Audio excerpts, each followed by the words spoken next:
বাতাসের গতি অস্বাভাবিক হারে বেড়ে গেল একদম চোখের পলকে। কোনো মতে শরীর বাঁচিয়ে একটা পরিত্যক্ত ছাউনির নিচে এসে দাঁড়িয়েছে ঈশান তিতির। পার্কের এ সাইডেই সম্ভবত এখনও কাজ ধরেনি কর্তৃপক্ষ, যে কারণে অন্য দিকগুলো থেকে এ পাশটা বেশি গাছপালায় ঘেরা। বৃষ্টি থেকে বাঁচাতে এটা আবার কোন রাস্তায় এলো সেটা বোঝা যাচ্ছে না।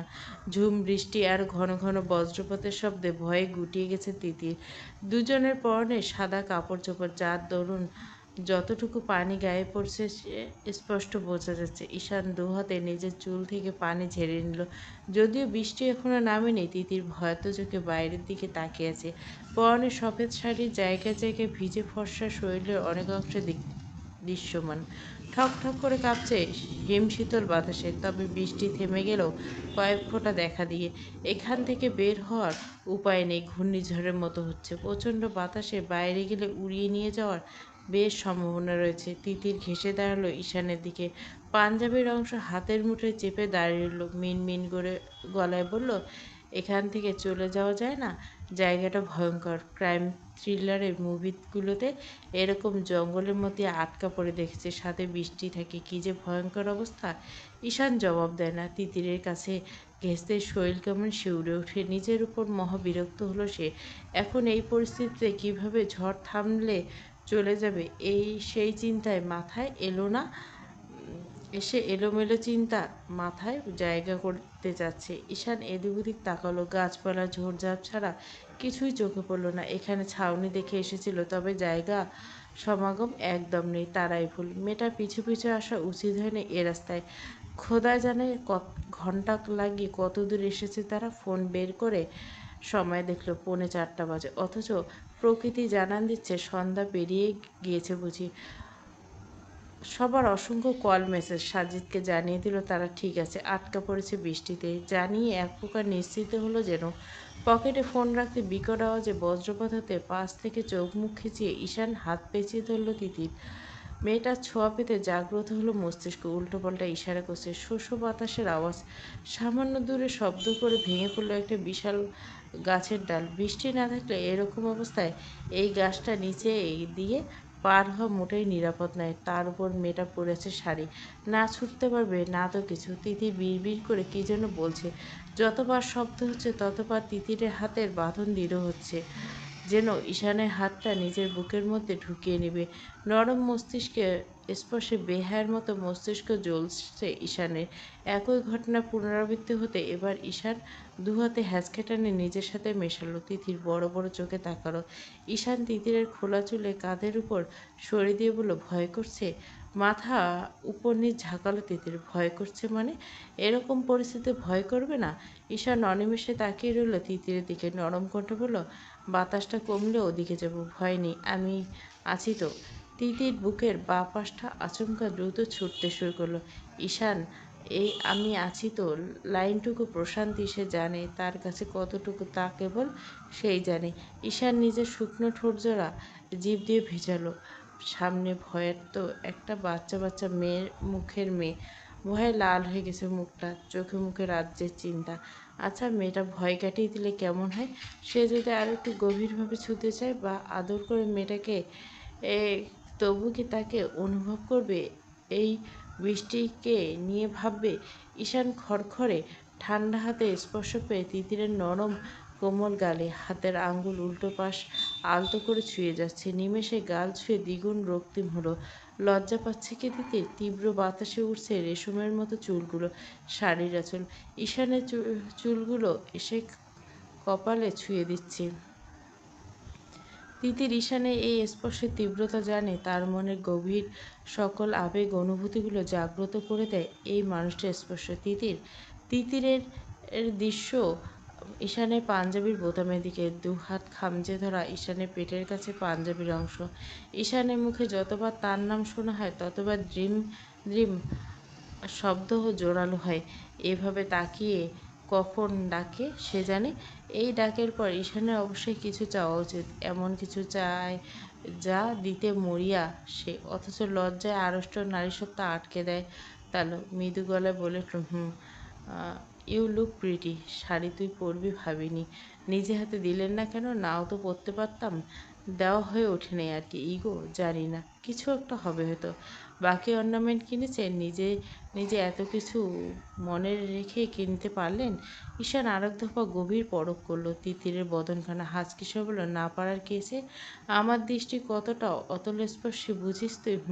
তোকে কতবার কতভাবে ভেবেছি, মনে মনে আন্দাজ আছে তোর। তোর শরীরের প্রতিটি অংশ মাপজোক, সব চোখের দেখাতেই মাপা। তিতির ছুটকে সরে এলো ঈশানের থেকে, বলল, কি আর? উত্তর পেল না। ঈশান বুকে আড়াআড়ি হাত ভাঁজ করে দাঁড়ালো। তিতির পিছিয়ে কোমরে অবধি উঁচু দেওয়ালটায় বসতে দেখল। এখানে এসে বসুন। ঈশান পাশে বসলো পাশে। তিতির শাড়ির আঁচল টানছে বারবার, উৎসুক করছে। কি হয়েছে? দৌড়ে আসলাম না, শাড়ির পিনগুলো লুজ হয়ে গেছে, ঠিক করে দেবো। এই না, দরকার নেই, আমি ঠিক করে নিব। ঈশান খেয়াল করলো সম্ভবত পেটের কাছে কুচি কোনো সমস্যা হয়েছে। আঁচল গায়ের উপর সরিয়ে ভালো করে ছড়িয়ে সেটা ঠিক করতে যাচ্ছে। ঈশান কি হলো কে জানে, বিনা বাক্যে নিজের হাত গলিয়ে দিল তিতিরের পেটের দিকে। ঠান্ডা হাতের স্পর্শে সিদ্ধারা সোজা হয়ে আটকে গেল শ্বাস। ঈশান কতক্ষণ হাত নাড়াচাড়া করছে গম্ভীর কণ্ঠে, পিনটা শাড়িতে আটকেছে, দেখি আঁচল সরা। রসগোল্লার মতো চোখ করে দুদিকে মাথা নাড়ল তিতির, ব্যস্ত কণ্ঠে বলল, আমি খুলে নিচ্ছি। আঁচলটা সরাতেও সমস্যা কি? সমস্যা আছে, আমি পারবো। ঈশান বিরক্ত হলো এ যাত্রায়। ভুরু কুচকে ধমকে বলল, লজ্জা কমাতে বলছি তোকে, সামান্য একটু আঁচল সরাতে লজ্জায় মরে যাচ্ছি। যেদিন পুরোটা খুলে ফেলবো নিজ হাতে, সেদিন তো সাপের মতো মোচড়াবি লজ্জায়। বেশ বুঝতে পারছি। লজ্জায় কান দিয়ে গরম ধোয়ার কুণ্ডলি বের হলো যেন। নিচের ঠোঁট কামড়ে ধরে কাপা হাতে একটুখানি আঁচল তুলতে চোখে পড়ল ঈশানের মেয়েধীর নগ্ন পেটের উপর সামান্য ভাঁজ পড়েছে মাঝ বরাবর। সামান্য বললে বিষয়টা মোটেও সামান্য নয়, ঈশান সেটা বুঝল। দমকা বাতাসে তিতির চুলগুলো এসে বাড়ি খেল ঈশানের চোখে মুখে। দুটো শরীরের কড়া পারফিউমের ঘ্রাণ মিলেমিশে একাকার। আচমকা ঈশান হাঁটু গেড়ে ভেঙে তিতিরের সামনে বসলো। ঈশান বসতে চমকে দাঁড়িয়ে পড়ল তিতির। আরে, এভাবে বসছেন কেন? উঠুন। যেভাবে দাঁড়িয়েছিস ওভাবেই দাঁড়া। তিতির কম্পিত শরীর নিয়ে দাঁড়িয়ে পড়ল। ঈশানের পুরুষালী হাত সযত্নে শাড়ির আঁচলটুকু সরায় পেটের উপর থেকে। নাভিকুণ্ডলের সামান্য নিচে শাড়ির গোজা, সেখানে বাঁকা হয়েছে, সেফটি পিনটা খুলে গেছে। সযত্নে সেটা সময় নিয়ে ছাড়িয়ে নিল ঈশান। ঠান্ডা আঙুলের আলতো ছোঁয়া বারবার লাগছে তিতির নরম উদরে। শিউরে উঠছে ছোট্ট শরীরটা। এলোমেলো দৃষ্টি এদিক ওদিক সারিয়ে নিচ্ছে বারবার। সেফটি পিনটা খুলে সুন্দর করে পিন আপ করে দিতে তিতির মিনমিন করে বলল, উঠে আসুন। ঈশান উঠল না। শ্বাস প্রশ্বাসের কখন থেকে দ্রুত চলছে। ঝোড়ো হওয়া এলোমেলো মন, শরীর, পোশাক সব। দু হাতে কোমর চেপে ধরল। কেন? সতর্ক বাণী ছাড়া মুখ ডুবলো তিতির। থরথরিয়ে কেঁপে উঠল তিতির। ভূমিকম্প হলো যেন তার গোটা শরীরটা জুড়ে। ঈশানের শীতল অধরের ছোঁয়া কঠিনভাবে সাড়া দিল উঠল তার নারীসত্তা। ঠোঁট কামড়ে ধরে বুজে এলো চোখ। শাড়ির দুপাশে খামচে ধরে আছে। ঈশান টুকরো টুকরো চুমু আঁকলো উন্মুক্ত পেটে, নাক ঘষল সেখানটায়। তিতিরের হাত খামচে চলে গেল ঈশানের চুলে, খামচে ধরে কোনোমতে বলল, প্লিজ আর না। ঈশান থামল, সময় নিল বেশ খানিকটা। কপাল ঠেকিয়ে রাখল তুলতুলে প্রিয় জায়গাটা, জোরে জোরে শ্বাস টানল। উঠে দাঁড়িয়ে তিতিরের থেকে সরে দাঁড়ালো। পাশের পিলারটায় হাত রেখে চোখ বুজে নিজেকে ধাতস্থ করলো। তিতির ধপ করে বসে পড়ল। কি এক যন্ত্রণা! এভাবে কতদিন চলবে? দুজনের নিজেদের নিয়ন্ত্রণের প্রতিযোগিতা জ্বলে পুড়ে ভস্ম হওয়া অবধি। আর 10 মিনিট পর রাহাতের ফ্লাইট। মাকে শত বুঝিয়েও কাজ হয়নি তার। তিতিরের বাড়িতে আজকে যেতেই হবে, ব্যাস। শেষ পর্যন্ত কসম টসম কাটিয়ে অস্থির। যাওয়ার আগে তিতিরকে দেখে যেতে চায় সে। ছেলের জন্য, বউয়ের জন্য রেখে দেওয়া জিনিসগুলো বুঝিয়ে দিয়ে যেতে চায় তিতিরকে। 7-5 ভেবে রাহাত ঠিক করলো বাকি সব চিন্তা পরে করলেও অন্তত শেষবারের মতো মাকে, তিতিরকে যদি দেখা করানো যেত মায়ের সাথে, তাহলে হয়তো একটা বড় পাথর নেমে যেত বুকের উপর থেকে। ঢাকা শহরে আবহাওয়া গুমোট হয়ে আছে আজকে বড্ড। বৃষ্টি বা কড়া রোদ কোনোটাও না থাকলে যেটা আছে সেটা হচ্ছে ভ্যাপসা গরম। এরকম আবহাওয়া আরও বিরক্তিকর। 5টার সময় ফ্লাইট, ট্রেন, বাস বা কার সময় ভীষণভাবে লেগে যাবে। জলদি ফ্লাইট বুক করে নিয়েছে বাধ্য হয়ে। তিতিরকে কি রাজি করাবে নিয়ে আসতে, বা আদৌ রাজি হবে কিনা? রাজি না হওয়ার সম্ভাবনা শতভাগ। ফ্লাইটে উঠে বসতে অস্থিরতা শুরু হলো। আজকাল উচ্চতার ভীতি হচ্ছে নাকি? কি আশ্চর্য! সে তো উচ্চতা ভীতি মানা যায়। ওয়ালেট বের করে তিতির একটা ছবি বের করলো। পুরনো একটা ক্যান্ডিড ছবি ছিল এতদিন। মাঝখানে আগে হারিয়ে ফেলেছে সেটা। এই ছবিটা ভীষণ প্রিয় তার। এটা কবে তুলছে? মনে করার চেষ্টা করলো রাহাত। বেশ খানিকটা সময় পর মনে পড়ল এটা তোলা তিতিরের কলেজের ফাংশন। এটাই অবশ্য শাড়ি পরা না মেয়েটা। স্কাই ব্লু একটা ভারী কাজের থ্রি পিস। মুখটা কেমন শুকনো। জ্বর এসেছিল সেদিন মেয়েটা। হোস্টেলে ফেরার সময় মাঝ রাস্তায় সেন্সলেস হয়ে গেছিল। কি এক ভয় পেয়েছিল রাহাত সেদিন। শব্দ করে হেসে ফেলল আনমনে। কি থেকে কি হয়ে গেল। একটা সময় ছিল যখন রোজ দেখতে পারতো মেয়েটাকে। রোজ মানে রোজ। মেয়েটা বাড়ি যেতে ছুটতো, কখনো অস্থির লাগতো না। শেষবার যেদিন গেল সেদিন বিদায় দিতে এসেছিল সে স্টেশন অবধি। সেদিনে অস্থির করছিল বুকের ভিতরটা। আজকাল আফসোস হয়। সেদিন যদি জানতো ওই বিদায়বেলা আজম্মের বিদায় হবে, তাহলে কি বিদায় দিত মেয়েটাকে? দিত না, কক্ষণই দিত না। মাথা এলিয়ে দিয়ে চোখ বুজল রাহাত। পৌঁছাতে খুব একটা সময় লাগার কথা নয়। তিতিরকে নিয়ে আসবে, ভালোবেসে বুঝিয়ে আনতে পারলে, না হলে জোর করে। তার মায়ের ইচ্ছা পূরণ করতে সে এতটুকু জোরজবস্তি ঠিক করতেই পারে। ঈশান তখন থেকে দাঁড়িয়ে আছে ওখানটায়, একবারও ফিরে তাকায় না। তিতিরের মনে হলো ঈশানকে রাগ করছে তার উপর। কী করত? এটা কি ওইসব করার জায়গা? আজব মানুষ একটা। ধীরে ধীরে এগিয়ে এলো তিতির। পিছনে থেকে ডাকলো, আপনি রাগ করছেন নু? তাহলে তাহলে কি? কাছে আসছেন না কেন? কাছে যাওয়ায় তুই এখনো মানতে পারিসনি তাই। ঈশানের কণ্ঠে স্পষ্ট টের পেল অভিমান। এখানে বাচ্চাদের মতো অভিমান করার কি আছে? এটা কি রোমাঞ্চ করার জায়গা? কথাটা ভেবে একবার আশেপাশে তাকালো তিতির। যেদিকে চোখ যায় সবুজে সবুজে ছেয়ে গেছে। লম্বা লম্বা আদিম যুগের গাছপালায় ভরা চারপাশ। ঘন কালো মেঘের সাথে ধুলোঝড়। এর মধ্যে রোমাঞ্চের চিন্তাভাবনা আসতে পারে একটা মানুষের। তিতির আবারও দুবার ডাকে সাড়া না পেয়ে সাহস করে একটা কাজ করলো। কম্পিত দুহাত বাড়িয়ে পিছন থেকে জড়িয়ে ধরল ঈশানকে। এটা আশা করেনি মোটেও তিতির। মেরে গেল। তিতির নরম গলায় শুনতে পাওয়া গেল, বৃষ্টি হবে ঈশান ভাই। এমন রোমান্টিক ওয়েদার, এমন অন্তরঙ্গভাবে দাঁড়িয়ে থেকে তিতিরের ভাই সম্বোধনটা ঠিক হজম হলো না ঈশানের। ভাই যোগ না করলে এখন যদি রোমান করা কারবার করে ফেলে সে, সবেতে জল ঢালতে হবে মেয়েটার। চোখ মুখে কঠিন করে বাজকাই গলায় বলল, আমাকে কি তোর আবহাওয়ার অধিদপ্তর মনে হয়? তিতির নিঃশব্দে হাসল। হাতের বাঁধন দৃঢ় করে মাথায় ঠেকালো ঈশানের পিঠে। ঈশান স্পষ্ট টের পাচ্ছে শরীরের সাথে লেপ্টে থাকা নরম একটা উত্তপ্ত শরীরের কম্পন। তিতির একই কণ্ঠে বলল, আকাশে কি পরিমাণ মেঘ দেখতে পাচ্ছেন? কালো হয়ে আসছে চারপাশটা। স্পষ্ট বোঝা যাচ্ছে আরও ঝড় উঠতে পারে।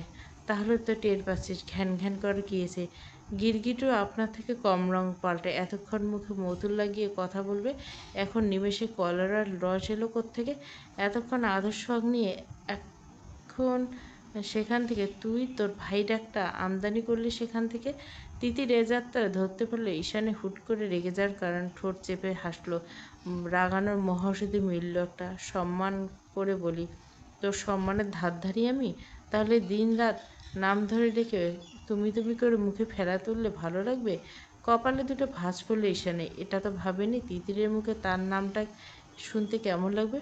তুমি শব্দটাই বা কেমন লাগবে। পেটের উপর রাখা তিতিরের নরম হাত দুটো চেপে নিজের দিকে ঘুরালো, হেলান দিল পিনারেটার সাথে। মন্দ লাগবে না, ডাকতো। থতমত খেলো তিতির। এখন কি ঈশান নাম ধরে ডাকতে বলবে নাকি? কি আমার নাম ধরে? অসম্ভব। অসম্ভব কেন? অভ্যাস আছে নাকি? নেই তো। না ডাকলে অভ্যাসটা হয়ে যাবে। নাম ধরে বা ডাকতে হবে কেন? এমনিতে তো ঠিক আছি। আমি নেই, বিশ্বাস কর। সময় অসময় ভাই রেখে মুডের 14টা বাজিয়েছিস। ভাই ডাকটা কি খারাপ নাকি? ঈশান তিতিরের পাতলা কোমর টেনে নিজের সাথে মেশালো। হাসকিসে বলে, খারাপ, খুব খারাপ। ধর আজ বাদে কাল যখন আমাদের সেই মুহূর্তটা আসবে, যে মুহূর্তে তোর আর আমার মধ্যে দূরত্ব থাকবে না, তোর লজ্জা ভাঙবো আমি। তোর শরীরের প্রতিটি ভাঁজে আমার স্পর্শ, আমার দেওয়া আদরে থাকবে। আমি দিন দুনিয়া ভুলে আদর করবো তাকে। সেই মুহূর্তে যদি আমাকে ভাই ডেকেও সে, ভাবতে পারছিস আমার অবস্থাটা কী হবে? আমি তো সেদিন সন্ন্যাসী হয়ে গৃহত্যাগ করবো রে তিতির। আর নয়তো হার্ট ফেল করে মরবো। তুই কি চাস সেটা? স্বামী স্ত্রীর বিশেষ মুহূর্তে স্ত্রীর মুখে ভাই ডাক শুনে স্বামী গৃহ থেকে অথবা উপরে চলে গেছে। বিষয় কেমন হবে বিষয়টা? আমি তো ভাবতে পারি না। কী থেকে কী হয়ে গেল এতগুলো কথা। লজ্জায় মরিমরি অবস্থা তিতিরের। সামান্য একটা বিষয়কে অশ্লীলতার কোনো পর্যায়ে নিয়ে যাওয়া যায় তা কেউ ঈশান আশাদের থেকে শিখুক। তিতিরের গাল নাকের ডগা টমেটোর মতো লাল হয়ে যায়। ঈশান আঙুল ছোঁয়ালো সেখানটায়। ভাই ডাকবি না একদম।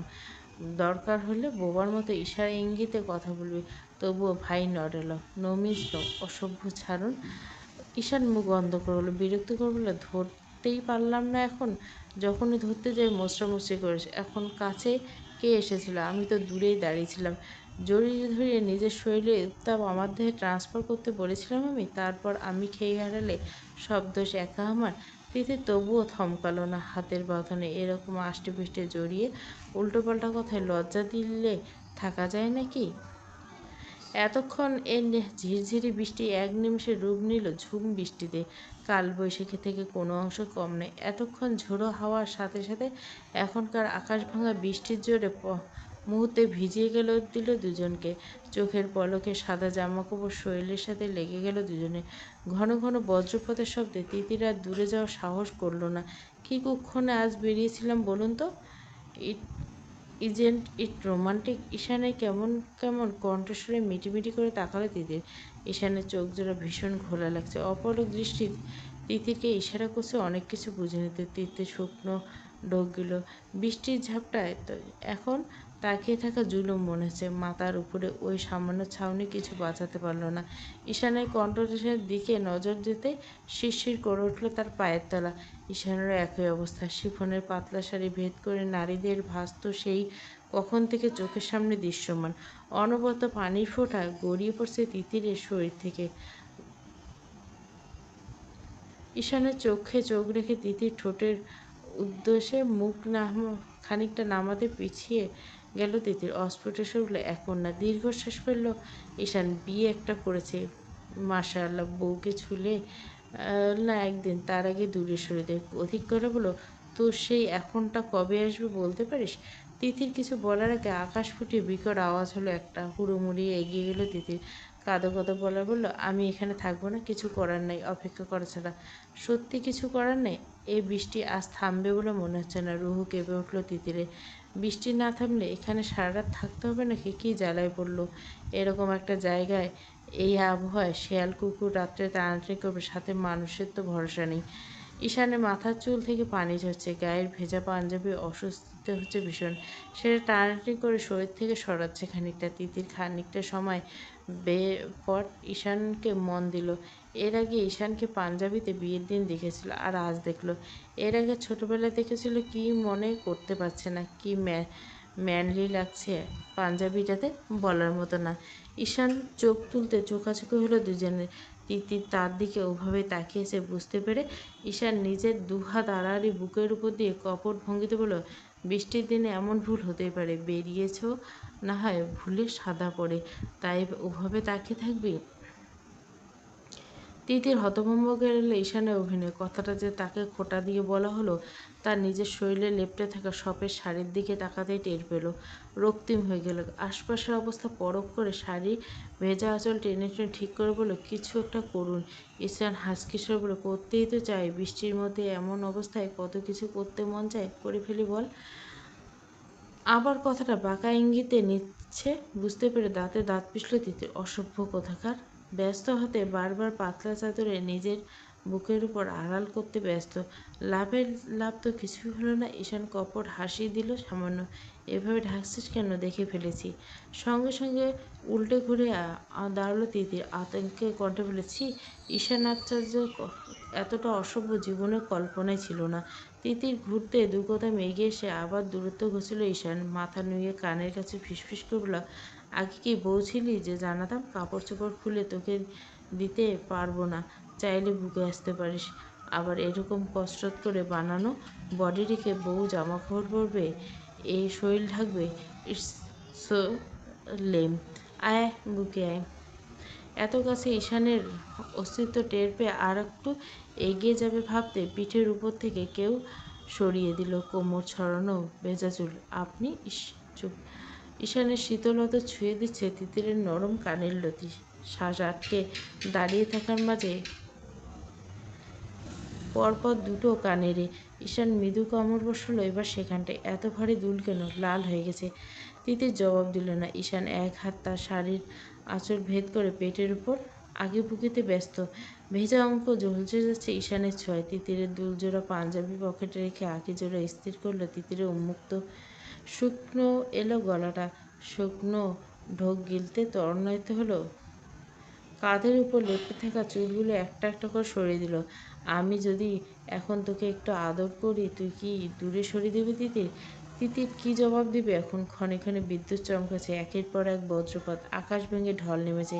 বৃষ্টির শব্দে পরিবেশ কেমন অন্যরকম লাগছে। শীতল বাতাসে কাঁপুনি ধরার মতো শরীর, কিন্তু এখন আর সেটা মনে হচ্ছে না। শরীর কাঁপছে, আগের চেয়ে দ্বিগুণ হারে কাঁপছে। তবে তার শীত অনুভূতি হওয়ার নাই, বরং ঈশানের কাছে আসায়। ঈশান তিতিরের জবাবের অপেক্ষা করে সেভাবে ঝুঁকল, তবে তিতিরে সাড়াশব্দ না পেয়ে মাথা তুলে ফেলে। ঘাড়ের উপর থেকে তপ্ত নিঃশ্বাস সরিতে বদ্ধ চোখ জোড়া খুলে ফেলল। ঈশান সরে যাচ্ছে টের পেতেই রুদ্ধশ্বাস ফেলল। ঈশান বুঝল না তিতির মানা করলো নাকি সম্মতি দিল, তবে ওকে ওভাবেই দাঁড়িয়ে থাকতে দেখে আর নিজেকে সামলাতে পারল না। কোমর থাবা বসিয়ে মুখ ডুবোলো গিবরাতে। এক টানে ব্লাউজের ফিতায় টান দিয়ে খানিকটা নামিয়ে দিল ডান ভেদ। শরীরে আরেক দফা ভিজে উঠল। বৃষ্টির পানি ভিজিয়ে দিচ্ছে সর্বাঙ্গ। সঙ্গে সঙ্গে পরম আবেশে ঈশান সূচি নিচ্ছে সেসব। চুমুর সাথে সাথে কামড়ে কামড়ে জর্জরিত হচ্ছে জায়গাগুলো। তিতিরের হাত আনমনে উঠে এলো পিছনে। ঈশানের কাঁধ খামচে ধরল সে হাতে। ঈশান মুখ তুলল, ঘোর লাগা দৃষ্টিতে ফেলল। মুখের সাহায্যে নামালো বেশ খানিকটা। তিতির শরীর এবার ভেঙে এসে দাঁড়িয়ে থাকতে পারল না। অবশ হয়ে শরীর ছেড়ে দিল। মিশে গেল ঈশানের সাথে। ঈশান হ্যাঁচকা টানে ঘুরিয়ে ফেলল তিতিরকে নিজের দিকে। চুলগুলো পিছনে ঠেলে দিয়ে এক হাত গলিয়ে নিল চুলের নিচে। চুলগুলো হাতে পেঁচাতে পেঁচাতে কপাল ঠেকালো। দরজায় তিতিরের চোখ জোড়া বন্ধ। দাবানলে পড়ছে দুটো মানব হৃদয়। ঈশান অনুমতি প্রয়োজন বোধ করল না। পাতলা ওষ্ঠে মেলালো নিজের অধর। পেটের মধ্যে হাজার একটা প্রজাপতি উড়াউড়ি করছে যেন। তিতিরের চুমুর তালে নিজের হাত দুটো দিয়ে আঁকড়ে ধরল ঈশানের ঘাড়। অগোর শরীর সম্পূর্ণ ভর ঈশানের শরীরের উপর। তিতির নরম সত্তায় ঈশানের শক্তপোক্ত বুকে মিশেছে। ঈশানের পাগলামি ক্রমশ বাড়ল। উন্মাদের মতো করছে ঈশান। ছেলেটার ওষ্ঠজোড়ার তীব্র ছোঁয়াতে তাল মেলাতে পারছে না তিতির। ছটপট করছে।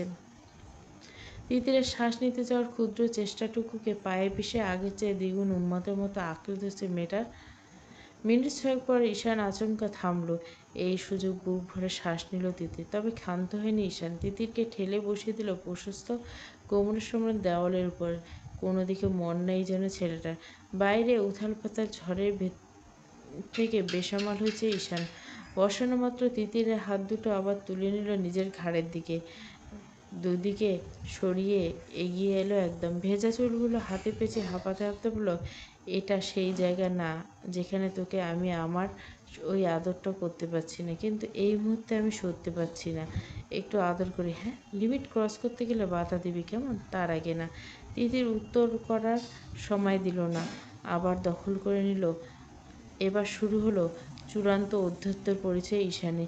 বিন্দুমাত্র নমনীয়ত্ব দেখালো না। মেয়েটার নরম কোমল গভীরভাবে থেকে গভীর অশ্লেষে শুষে নিচ্ছে সবটুকু অধঃসরে। একটু পরপর কামড়ে দিচ্ছে, টেনে নিচ্ছে নিজের অধরজোড়ার মাঝে। তিতির হাত খামছে ধরে আছে, টেনে নিচ্ছে নিজের অধরজোড়ার মাঝে। তিতির হাত খামছে ধরে আছে ঈশানের ঘাড়। ঈশানের এক হাত শক্ত করে তিতিরের চুল পেঁচিয়ে থাকলে অন্য হাতের বিচরণ সমস্ত অঙ্গ জুড়ে।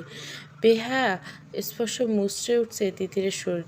প্রতি ঘড়ির সেকেন্ড মিনিট কাঁটা ক্রমাগত ঘুরছে। তবে প্রকৃতি বা ঈশান কারো নিজেদের বেসামাল ঝড় থামানোর কোনো লক্ষণ নেই। এ যাত্রা হাঁসফাঁস করে তিতির। শ্বাস আটকে মরে যাবে বোধহয় মেয়েটা। ঠোঁট জোড়া জ্বলে পুড়ে যাচ্ছে। রক্তের নোনতা স্বাদ ক্রমাগত মুখের ভিতরে অনুভব করছে দুজনে। দু হাত এবার নেমে আসে পাগল পুরুষটাকে। লাভের লাভ কিছু হয় না, উল্টে আরও ব্যথাতুর চাপ অনুভব করে নগ্ন উদর আর চুলের ভাঁজে। আরও খানিক 5 মিনিট পর মুখ তুলল তিশান। তিতিরের ঠোঁটের গাঢ় লাল লিপস্টিক ছড়িয়ে ঠেকেছে দুগালে, এবার থুতনি অবধি। দুজনের শ্বাসকষ্ট রোগীর মতো হাঁপাচ্ছে। তিতিরের চোখে নোনা জল গড়িয়ে মিশে যাচ্ছে বৃষ্টির পানির সাথে। ঠোঁটের উপর কেউ মরিচ লাগিয়ে দিয়েছে এমন অনুভূতি হচ্ছে। কৃত্রিম লাল রং ভেদ করে ঠোঁটের দুপাশে কাঁটা থেকে রক্ত গড়িয়ে পড়তে ঈশান নিজের ওষ্ঠাগত থেকে করল সে জায়গায় আবার পরম যত্নে শুষে নিল সবটুকু। তিতিরের চোখ বুজে চোখের পানি আটকানোর পায়তারে ব্যস্ত। ঈশান মুখ তুলে বৃদ্ধা আঙুলের সাহায্যে নিজের ওষ্ঠে লেগে থাকা তিতিরের মুছে ফেলল। তিতির শ্বাস ফেলছে জোরে জোরে। তীর তীর করে কাঁপতে থাকা মুখের দিকে তাকিয়ে নিজের ঠোঁট কামড়ে ধরল ঈশান। কণ্ঠদেশ নিজের দিকে ঘোরালো। বাইরে অন্ধকার, ঘন ঘন বিদ্যুৎ চমকানো আলোর পানিকণাগুলো জ্বলজ্বল করছে। ঈশান এবার মুখ ডুবালো কণ্ঠতে। তিতির ছটপট করে উঠল। সিদ্ধার বল তো হারিয়েছে সে কখন। নিহাত ঈশান তাকে কোমরে আঁকড়ে ধরছে বলে, না হলে সে কখন জ্ঞান হারাতো। ঈশান আদর আদর ক্ষতবিক্ষত করলো তিতির। পিঠ, ঘাড়, কাঁধ, ঠোঁট সব জ্বলে যাচ্ছে যেন। গোটা অঙ্গ জ্বলছে। ঈশান শাড়ির আঁচল নামিয়ে কণ্ঠদেশে আরেকটু মুখ নামাতে অজান্তে তিতিরের মুখ থেকে আবেদনময়ী শব্দ বেরিয়ে এলো। মৃদু চিৎকার এসে বাজল ঈশানের কানে। ঈশান খেয়ে হারালো সেই শব্দে। বাড়ল তীব্রতা। বৃষ্টির সাথে সাথে তিতিরে গোঙানির শব্দে পাগল প্রায় ঈশান। বেশ সময় নিয়ে ঈশান মুখ তুলল। তিতিরের নখে তার ঘাড়ে বসে গেছে। ঘাড়ের জ্বলনিতে স্পষ্ট টের পাচ্ছে সেটা। তিতিরের ঈশানের কপালে কপাল ছোঁয়ালো। থামানো উচিত তো, কিন্তু পারছে না। সন্ধ্যা নেমে গেছে। বৃষ্টির গতি কমে এসেছে, কিন্তু তার মনে ঝড় থামাতে চাইছে না কিছুতে। তিতির মরে যাচ্ছি তো। তিতির হাঁপাচ্ছে। শব্দ উচ্চারণের মতো হাঁসফাঁসের জোর নেই তার। ঈশানও হাঁপাচ্ছে। বুকের ভিতর হৃৎপিণ্ডর খাঁচা ছেড়ে বেরিয়ে আসতে চাইছে। তিতিরের নিচে ঠোঁটে নিজের বৃদ্ধাঙ্গুল চেপে ধরে হাসকে শুনল, আই ওয়ান্ট মোর। তিতির চোখ খুলে না, দুদিকে মাথা না। আর নয় সেটা বোঝায়। তাহলে কাছে আসার অনুমতি দিস কেন? চাস না না আমাকে তুই? তিতির ঈশানের পাঞ্জাবির কলার আঁকড়ে ধরা এখনো। তীর তীর করে কম্পিত আখিজোড়া খোলে। নিভু নিভু দৃষ্টি দেখে মুখের একদম কাছে আরও একজোড়া ঘোলাটে হয়ে আসা আকুল দৃষ্টি। ঈশানের কপাল রেখে চোখ বুঝল। জোরে শ্বাস টেনে বলল, আমার তোকে লাগবে। তিতিরের নীরবতায় অশান্তি লাগছে ঈশানের। কোমরের শক্ত চাপ রাখতে হিসেবে প্রশ্ন করলো, জবাব দিচ্ছিস না কেন? তিতিরের কণ্ঠ কাঁপছে। গলার কাছে দলা পাখি আছে। কি বলবি? নিজেকে সামলাতে ব্যস্ত সে। আমতা আমতা করে বলে, কি বলবো? সংসার করবে আমার সাথে? কবুলের পর এতটা দূরত্ব রাখলে সংসার হয়? সংসার, স্বামী, সন্তান, আদর, ভালোবাসা লাগে না? লাগে। তোর লাগবে না? লাগবে। কবে সেটা? কবে সেটা কি আর মুখে বলবে তিতির? তাছাড়া এটা সংসার চাওয়ার জায়গা, নাকি সংসার সন্তানের প্রসেস শুরু করার জায়গা? বাড়ি চলুন। ঈশানের মাথা তুলে আঙ্গুলের সাহায্যে তিতিরের মুখটা তুলল। তিতির তাকাতে পারছে না ঈশানের দিকে। তার লিপস্টিক এর রং ঈশানের ঠোঁটের আশপাশে লাল হয়ে গেছে। লজ্জায় মরে যাচ্ছে। ঈশান তিতিরের কাঁধে ভেজা চুমুতে ব্লাউজ দুটোতে তুলে দিল। হাসকিশোর বলল, আমি আর সময় দিতে পারবো না, নিতেও পারবো না। আমি হার মানলাম। আমি তোকে ছাড়া থাকতে পারছি না। মরে যাচ্ছি তোর দহনে। প্রতিনিয়ত ঝলসে যেছে তোর রূপের অগ্নি স্ফুলিঙ্গে। দূরে থেকে পড়াস না। হয় নিজে সম্পূর্ণ পুড়িয়ে দে, না হয় আমাকে সেই অনুমতি দে। আদর করার অনুমতি চাই তিতির, আজই চাই। তিতির আচমকা চেপে ধরল ঈশানের মুখ। কপালে কপাল ঠেকালো নিজের হাতের উপর। কোনো মতে বলল, আর কিছু বলবেন না প্লিজ। পাগল করে দিচ্ছেন আপনি আমাকে। ঈশান তিতিরের হাত সপ্তপর্ণে বাড়িয়ে দিল। হাসকিশোর, পাগল করতে পারিনি। পারলে দূরে রাখতে পারতি না। তিতির চোখে চোখ পড়ল। আশেপাশের নজর বুলিয়ে নিজের ঠোঁট কামড়ে খানিকক্ষণ পর মিনমিনি কণ্ঠে বলল, এটা কি কাছে টানার জায়গা? বাড়ি গেলেও তো বাহানা করবি। তিতির মাথা ঝুলিয়ে ফেলল। বুকের উপর উথাল পাথাল সামাল দিয়ে বলল, করবো না। ঈশান চমকালো। ঠিক শুনল কি না বোঝার জন্য হাসকিশোর বলল, আমি আজকে কাছে টানবো তোকে, তোর সবটুকু কামড়ে। তোর নারীত্ব দখলদারি ফেলাবো, সেটার অনুমতি দিচ্ছিস? লজ্জায় রক্তিম মুখ আরেকটু ঝুঁকিয়ে মাথা নাড়ল তিতির। মুখে বল, দেব। আজ রাতটা কিন্তু আমার। তিতির, মনে থাকবে তো? তোর ঈদের সালামি বাকি রয়ে গেছে, সেটা উসুল করে দেব কেমন? তিতির এবার মুখ লুকোলো ঈশানের বুকে, দু হাত চাপটে ধরে মুখ তুলল লজ্জায়। ঈশান মৃদু হাসলো, শ্বাস নিল জোরে জোরে। ঝড়ের গতি কমে এসেছে, সন্ধ্যা হয়ে এসছে। সেই থেকে পকেট থেকে ভাইব্রেট হচ্ছে সেলফোনটা। কোনো দিকে খেয়াল হচ্ছে দিতে ইচ্ছে হলো না এখন। তার বুকের বাঁ পাশটা অস্থির অঙ্গটা আর উপর তাকে শান্ত করার নাড়িটি মাথা রেখেছে। তার মুখ পানে তাকালে সকল অস্থিরতা অশান্তির অবসান, যার স্পর্শে নিজের শক্তপোক্ত খোলস বেরিয়ে এলে অসভ্য হয়ে যায় বারবার। ঈশান জড়িয়ে ধরল তিতিরের কোমর, চুমু আঁকলো ভেজা সিঁথিতে। বৃষ্টির গতি কমে আসায় কানে বেজে আসছে পার্কের সাউন্ড বক্সে উচ্চস্বরে বাজতে থাকা একটা গানের লাইন। ঈশান তিতির দুজনে একসাথে, মনে হলো গানটা তাদের দুজনের জন্য বাজানো হয়েছে।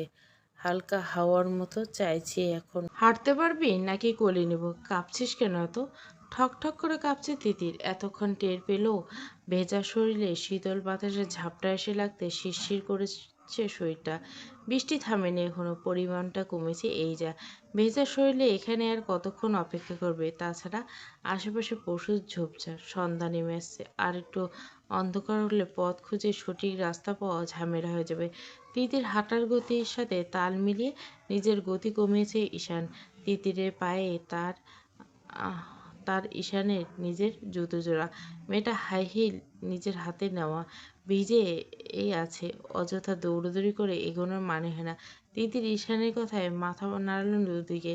তার চোখ বারবার যাচ্ছে ঈশানের নগ্ন পায়ের দিকে। যতবার দেখেছে মানুষটা নিজে খালি পায়ে হেঁটে তার জুতো তিতিরকে পরিয়ে দিচ্ছে, ততবার যেন কেন যেন আলাদা একটা ভালো লাগায় কান্না পাচ্ছে তিতিরের।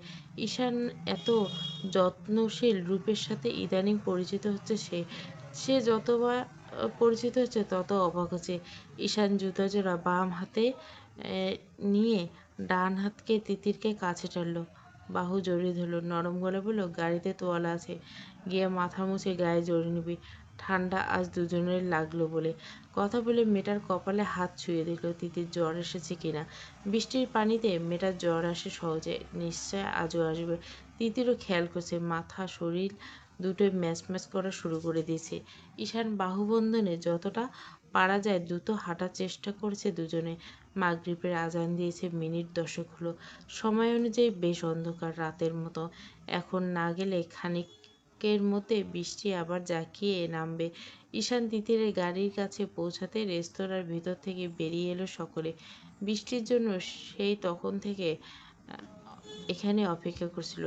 ওদের এভাবে ভিজে চুপসে যাওয়া অবস্থা দেখে ঈশান গাড়ি থেকে তোয়ালা নিয়ে এলো নিশি। ঈশান নিজের মাথাটা মুছে এগিয়ে দিল তিতিরের দিকে। নিশি নুড়ি ওকে নিয়ে গেল রেস্টুরেন্টের ভিতরে। ওয়াশরুমে ভালো করে একটু মাথা মুছে শাড়ি পানি ঝরিয়ে নেবে না হয়। গুড়গুড় করে মেঘ ডাকছে এখনো, ঝিরিঝিরি বৃষ্টি হয়ে গেছে। সন্ধ্যার আকাশের কালো বাদে কোনো রঙের ছিটেফোঁটা চোখে পড়ার মতো নয়। গ্রীষ্মের এই আবহাওয়াতে শীতেও কম্পন ধরেছে শরীরে। ঈশান দুহাতে চুলগুলো ঝেড়ে চোখ তুলতে খেয়াল করলো উপস্থিত সকলে তার দিকে কেমন একটা দৃষ্টিতে তাকিয়ে আছে। নয়ন খেয়াল করছে সবার আগে, না চাইতেও খেয়াল করলো তিতিরের কণ্ঠনালীতে দাগগুলো। মেয়েটা নিদারুণ চেষ্টা করেছিল মাথা ঝুঁকিয়ে রেখে চুলে আড়াল করতে দাগগুলো ঢাকতে, কিন্তু দাগের পরিমাণ এত বেশি যে চোখে পড়ে গেছে এই অনাকাঙ্ক্ষিত কিছু দাগ ঈশানের গিবড়া জুড়ে, সফেদ পাঞ্জাবির গায়ে। সেখান থেকে বের হয়ে ছিটেফোঁটা রক্ত লেগেছে। নয়ন সরে গেল সেখান থেকে। ফোনে কথা বলবে এই ইশারা করে অন্যদিকে গিয়ে দাঁড়ালো। ঈশানের বন্ধুরা এখন এসব নিয়ে মজা ঠাট্টা করবে তা টের পেল সে। এসবের মধ্যে থেকে অযথা নিজের যন্ত্রণা বাড়ানো মানে হয় না। তুই কি বউ নিয়ে ঝোপঝাড়ে ঢুকেছিলি ইয়ে করতে? Don't take it negatively, I mean বৃষ্টি থেকে বাঁচতে। নিজের কণ্ঠে মাথার চুল মোছা বাদ দিয়ে তাকালো ঈশান বড্ড রক্তিম চোখে। খেয়াল করলো বাকিরা সবাই একই প্রশ্ন শুনতে বড্ড আগ্রহে হা করে তাকিয়েছে তার দিকে। ঈশান কিছু বলার আগে বাঁকা গলায় নিয়াজ বলল, না মানে কেন বলেছিলাম বলতো? তোর কাঁধে যে পরিমাণ নখের আঁচড়, ভাবছিলাম ঝোপঝাড় থেকে শেয়াল টেয়াল টেনে টুনে ধরেছি। এত আঁচড়, তাছাড়া আর কিসের বল? মানুষ এ তো আর হওয়ার কথা নেই। ঈশান ছোট চোখে তাকিয়ে রইল। নিয়াজ ঠোঁট টিপে হাসছে। পাশে সাজিদ নাইম তো ঘুরে দাঁড়িয়ে হাসি আড়াল করছে। অনিমা, ঋতু, তমা পাশাপাশি দাঁড়িয়ে মিটিমিটি হাসছে। শয়তানগুলো যে চোখ দিয়ে গিলে খেয়েছে তা বুঝতে বাকি রইল না ঈশানের। ভুল অবশ্য তারই। হুঁশ খুইয়ে জায়গা না বুঝে কাজ করার ফলে এমন এম্বারেসিং মুভমেন্ট করতে হয়, স্বাভাবিক এটা। ঈশান দেখল নিশি, নুরি আর তিতির এদিকে আছে। ভেজা শাড়ির উপর তোয়ালে গায়ে জড়েছে, হাতে একটা ধোয়া ওঠা কফির কাপ কিছু একটা। দু হাতে সেটা চেপে রেখে ঠক ঠক করে কাঁপতে কাঁপতে এদিকে আসছে। ঈশান ওদিকে ঘোর লাগা চোখে তাকিয়ে গম্ভীর কণ্ঠে বলল, ইস, জাস্ট এ ক্যাট। নিজেদের ঈশানের দৃষ্টি অনুসরণ করে দেখল তিতিরকে। আরও হাসি পেল, সাজিদের সাথে চোখাচোখি হলো। ওরা মুখ টিপে হেসেই ফেলছে। নিয়াজ কপট ভাবুক হয়ে চিন্তিত কণ্ঠে বলল, তা বিড়ালটা কি কি জংলি? আহারে, কি অবস্থাটা না করেছে! কি করেছিলি ভাই বিড়ালটার সাথে? বিড়াল মারার মিশনে নেমেছিল ওই ঝোড়ঝাপে? Shut up! ঈশানের চাপা ধমকে উল্টে শব্দ করে হেসে ফেলল উপস্থিত সকলে। তিতিররা ততক্ষণে এসে দাঁড়িয়েছে। আরও দেরি করার মানে হয় না। এই আবহাওয়ায় এক বিন্দু বিশ্বাস নেই, আবার যে কোনো মুহূর্তে ঝড় আসবে।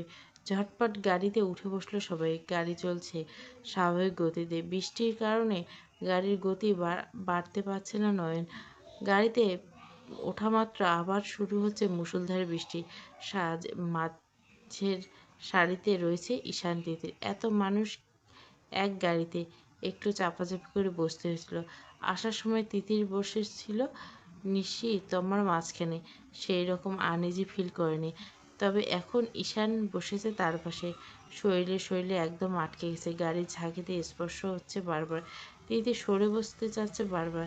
তারপরে উল্টে কেমন কেমন করে যেন চলে আসছে ঈশানের। ঈশান বারবার দেখছে তিতিরের রক্তিম মুখটা। কপালে ভাঁজ ফেলে নড়াচড়া করছে বারবার। তিতির এবার বায়ে তমা। সে এপাশে নুরির সাথে কি এক আলাপে মগ্ন। আচমকা শিরদাঁড়া সোজা হয়ে গেল তিতিরের। পিছনে দিয়ে তার শাড়ি ভেদ করে একটা খসখসে ঠান্ডা হাত স্পর্শ করছে তার নগ্ন উদর। হতভম্ব তিতির ফট করে পাশে পিছনে তাকিয়ে খেয়াল করলো কেউ দেখছে নাকি এদিকে। কেউ দেখছে না। এত চাপাচাপি করে বসা যে কেউ লক্ষ্য করবে না, তাছাড়া গল্পগুজবে তাল দেয়নি এদিকে কেউ মূলত। তিতির ভয়ার্ত চোখে ঈশানের দিকে তাকাতে আর এক দফা শ্বাস আটকে গেল। ঈশানের ঘোর লাগা চোখে তাকানো তার দিকে। তিতির হাঁসফাঁস করে ঈশানের এই দৃষ্টি মানুষে জানে। ঈশানের চাওয়া পাওয়া বুঝে আজকাল। তিতিরের হাত বিচরণ করলে তার তুলতুলে উদরে আঙুলের কারুকার্য করছে যেন, ক্ষণে ক্ষণে চাপ প্রয়োগ করছে সেখানটায়। তিতির শ্বাস নিতে কষ্ট হচ্ছে। বুকের বাঁ পাশটায় তীব্র উত্তেজনায় মাথা ভনভন করছে। নিচের ঠোঁট কামড়ে ধরল নিজেই। শরীর আঁচল আর একটু নামিয়ে ঢেকে রাখলো শরীর। টের পেল ঈশান তাকে টেনে নিল খানিকটা নিজের দিকে। তমা টের পায়নি। সে একটু দূরে, সে ভিজে যায়নি। তাই বসার সময় থেকে তিতির একটু এদিকে সরে বসেছিল তার ভেজা শরীর নিয়ে। ঈশানের বেহায়া কারবার হতাশ চোখে তাকালো তিতির। তিতিরের চোখের দৃষ্টিতে বলা কথার উত্তর ঈশান পেটের উপর আলতো করে হাত বুলিয়ে দিল। তিতির নিজের হাত নিয়ে চেপে ধরল ঈশানের হাত। ফিসফিস করে বলল, কি হচ্ছেটা কি? হাত সরান, কেউ দেখে ফেলবে। আমাকে এত বোকা লাগে তোমার? প্লিজ। ঈশানের একরক্ষা উত্তর। তিতির বাধ্য হয়ে ঘেঁষে আসে ঈশানের আরেকটু কাছে। ঈশানের খসখসে হাতের কাজ থামার নাম নেই। তিতিরকে পাগল করতে ক্রমাগত হাত বুলিয়ে দিচ্ছে। তিতির এলোমেলো দৃষ্টি সরিয়ে রাখছে অন্যদিকে, সবাইকে খেয়াল করছে। ফ্লাইট থেকে যখন রাহাত নামলো তখন রাত্রি 8:30। এখন তিতিরের সাথে দেখা করতে যাবে কি না এটা নিয়ে দোটানায় ভুগছে। ঈদের একটা দিন, নিশ্চয় আত্মীয় স্বজন বাড়ি ভর্তি, আনন্দ মজায় মেতে আছে নিশ্চয়। এখান থেকে যেতে তার আরও 1 ঘন্টা লাগবে, তখন আরও রাত হবে। সব ভেবে আজকে তিতিরের সাথে দেখা করার পরিকল্পনা সাইডে রেখে ক্যাব বুক করলো হোটেলের দিকে। তাদের সিঙ্গাপুর যাওয়ার ফ্লাইট পেয়েছে হয়তো 1 সপ্তাহ। তার মায়ের জোরাজুরিত অসুস্থ মাকে জোর করে বাঁচাতে পারছে না তিতিরের বিষয়টা। ঈশানের থেকে তখন থেকে তার দিকে তাকিয়ে আছে তা স্পষ্ট টের পাচ্ছে তিতির। তিতির বিরক্ত হয়। বেহায়ের মতো কাজ কারবার। অতগুলো মানুষ গাড়িতে ওভাবে তাকিয়ে থাকার মানে হয়। এরই মধ্যে পিছন থেকে নিয়াজদের চাপা হাসির শব্দ কানে আসলো তিতির। তারা মনে হলো তাদের নিয়ে কথা হচ্ছে। ঈশানের দিকে আর চোখে তাকিয়ে চাপা কণ্ঠে বলল, ওভাবে তাকিয়ে থাকবেন না, সবাই এমনিতে হাসাহাসি করছে আমাদের নিয়ে। ঈশান নির্বিকার গলায় বলল, আশ্চর্য, ওরা হাসাহাসি করছে বলে আমি এদিক ওদিক তাকাতে পারবো না? তিতির দাঁতে দাঁত চেপে ঈশানের দিকে তাকিয়ে নিজের কণ্ঠতে ইশারা করে বলল, দেখুন কি করছেন, দাগ হয়ে গেছে জায়গাটা, কি করে ঢাকবো, সবাই দেখে মজা নিচ্ছে। ঈশান তাকালো তিতিরের বিউটি বোন দাগ কণ্ঠ দেশের উপর পালপেটের দাগগুলোর উপর, তার করা আদরের চিহ্ন সবগুলোতে কালশিটে পড়ে গেছে একটু পরপর। তিতিরের মুখের দিকে তাকিয়ে ঠোঁট টিপে হাসলো নিজের ঘাড়ে। তিতিরের নখের আঁচড়গুলো দেখে বাঁকা কণ্ঠে বলল, নিয়াজ যে আমাকে জিজ্ঞাসা করেছিল ঝোপঝাড়ে এ শিয়াল খামচেছে কিনা, কই আমি তো লজ্জা পেলাম না। তিতির লজ্জায় মুখ ফিরিয়ে নিল। সবাই টের পেয়েছে তা সে জানে। নিশি নুরি তো মুখের উপর সোজা সাপটা জিজ্ঞাসা করে বলছে, কি লজ্জায় টানে পড়েছিল। বাড়িতে হলে এ এক কথা, এরকম বাইরে অসভ্যতা বলে মানুষ লজ্জা তো দেবে। আপনি যে অসভ্য, কথাটা বলে খেয়াল হলো নিয়াজ আজ ভাইদের প্রশ্নে অসভ্য লোকের অসভ্য হওয়া উত্তর হওয়া খুব স্বাভাবিক। চাপা গলে বলল, কিন্তু আপনি কি উত্তর দিলেন? ঈশান ঠোঁট টিপে হাসি সংবরণ করে তিতিরের কানের কাছে মুখ নিয়ে ফিসফিসে বলল, my personal cat has scratching me. Titir হতভম্ব হলো ঈশানের কথায়। লোকটা এটা বলছে সবাইকে, কি লজ্জার কথা। ঈশানের দিকে তাকিয়ে দাঁতে দাঁতে বলে, ছি বাজে অসভ্য লোক, আমি বিড়াল? গম্ভীর করে ফেললো ঈশানের নিজের মুখ। দুদিকে মাথা নেড়ে বলল, not only cat, wild cat. তিতিরের হাতে কিল বসালো ঈশানের উড়ুর উপর। লজ্জায় কান দিয়ে গরম ধোয়া কুণ্ডলি পাকিয়ে বেরোচ্ছে। কপালে হাত ঠেকে চোখ খিচে বন্ধ করে রইল। কথা বলে ভুল এই লোকের সামনে। হোটেলের সামনে নেমে ভাড়া মিটিয়ে নিজের বুক করা রুমের উদ্দেশ্যে হাঁটা ধরল রাহাত। লিফটে উঠতে আরেকজন নারী এসে প্রবেশ করলো তাদের সঙ্গে। রাহাত থমকালো, তবে মেয়েটা মোটেও চমকালো না।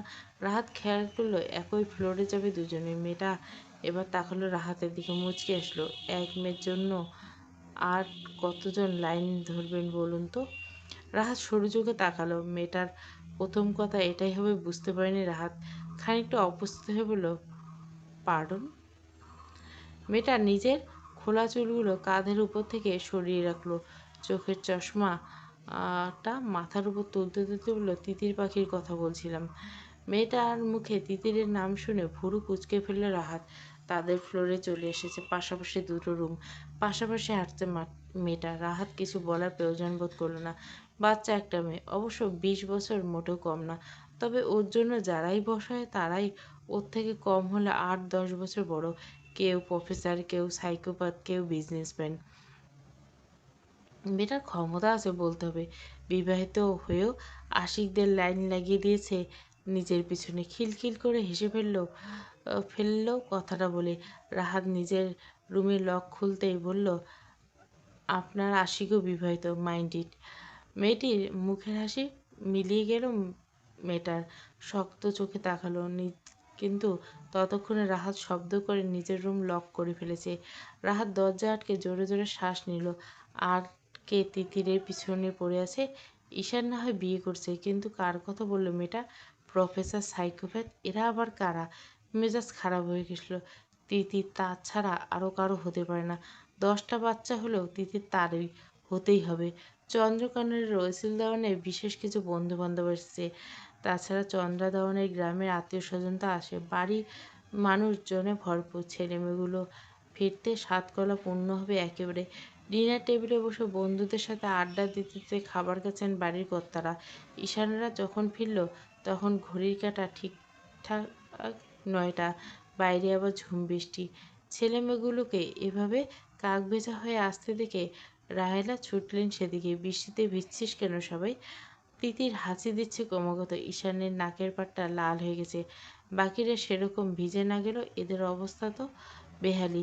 সাজিদরা যার যার বাড়ির সামনে নেমে গেছে। তমাকেও বাড়িতে নামিয়ে দিয়ে গেছেন। নয়ন গাড়ি পার্কিং করে ভিতরে আসবে। রাহেলা, রিশা, রোশনি, রাফি সকলে ডাকলো মুক্তাকে ভেজা কাপড়গুলো পাল্টে দিতে।